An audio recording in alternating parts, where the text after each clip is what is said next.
A bank's size and reach are the main factors in determining if it's a local or a national bank. TD Bank, with its extensive network and affiliation with a multinational corporation, is not considered a local bank.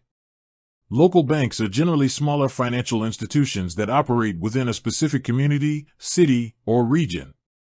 They often have a single or a limited number of branches and focus on serving the financial needs of local residents and businesses. Think of a credit union or a small-town bank you've likely seen in movies. They're typically more involved in their immediate community, and their decisions are made locally. The people who work there know their customers by name, and the bank's well-being is directly tied to the community's prosperity. TD Bank, N.A., is not a local bank.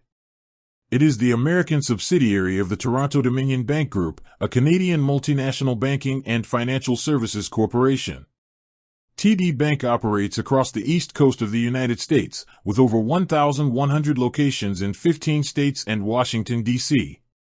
This broad geographic footprint, along with its status as one of the largest banks in the U.S. by deposits, places it firmly in the category of a national bank. The primary difference lies in their scale and scope. National banks, like TD Bank, have a vast network of branches and ATMs, and offer a wide range of services, including complex financial products and international banking capabilities. They're able to leverage their size to offer services like global trade finance and cross-border banking. On the other hand, local banks specialize in personalized service and a deep understanding of their immediate community's financial needs. They often focus on services like small business loans, community development projects, and local mortgages.